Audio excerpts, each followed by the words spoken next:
Okay, a word before we continue. If you look in your booklet, there is this reminder at the beginning which mentions that unless otherwise noted, all the stitches are worked in the back loops, because much of the structure of the mandala works around sort of front posts and stuff, and it's a layered technique, so lots of times you need to just work in the back loops. Let's keep that in our minds as we work on, and what it does say is unless otherwise noted. So you need to kind of refer back to your patterns and make sure on every round. So we're now going to go round 2, continuing with colour A, and we are working through both loops. So there you go, we've been told otherwise. I just wanted to make that clear at this time, because it is really, really an important point. So round 2 is an increase round, which all that means is we work more than one stitch into every stitch on the previous round as we go around, and that is abbreviated with the abbreviation INC. And we're just going to go and work 2 stitches into every stitch all the way around. My starting chain there counts as 1 stitch, and I'm going to go ahead and do that. 1, 2, 3, 4, 5, 6, 7, 8, 1, 2, 3, 4, 5, 6, 7, 8. Sorry, I have to show myself where I'm going. It's very, very embarrassing, but there we go. At this point, obviously this is a very small round, and I will just chat at you while I complete it, but I really am, I'm not slowing anything down for the sake of look, this is how you do it. I'm just genuinely this slow. My crochet pace is very sedate, more of an amble rather than a trot or a gallop, and I won't expect you to sit with me through this as the rounds get bigger, because that would just be dreadful. And who's got time for that? Because I know you haven't got time for that. You're far too busy and important. But for now, you can probably suffer 16 double crochet, although many of you may not be able to. Whatever works for you.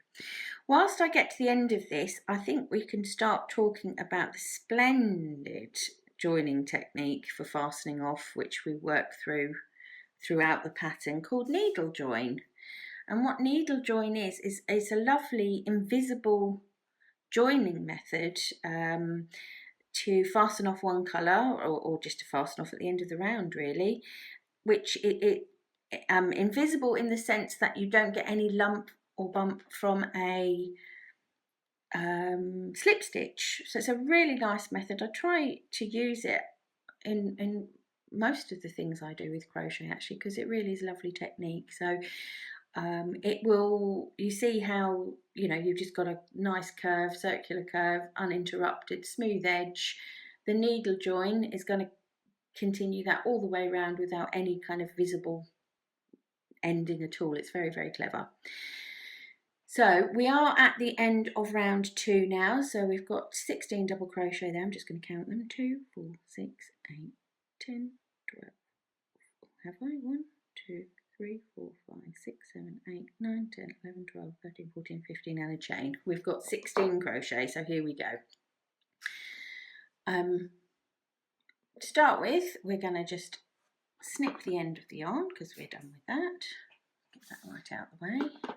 We don't need our hook. Right, this could all go wrong here because I've got to thread a needle. It's anyone's guess as to how long that'll take. Hopefully I can edit it out if it takes forever. Oh no, look, straight off, brilliant.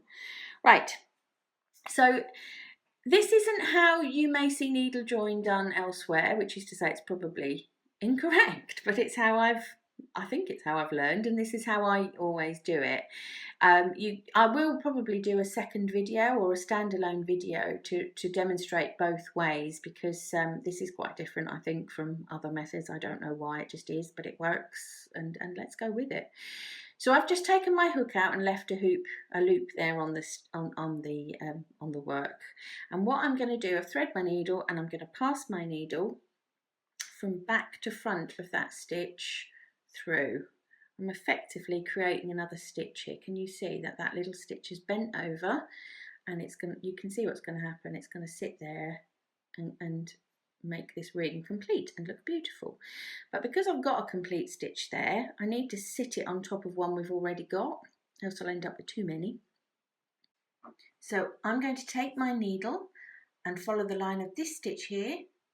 That's stitch number 2. So my thread's coming out and I'm going to follow the line. So I need to put, I'm following this one here, I need to put my needle underneath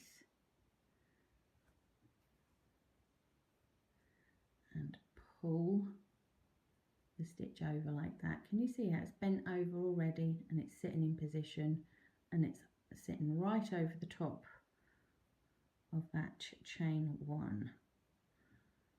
And then, sorry, the needle then goes straight back into where the yarn has come out of.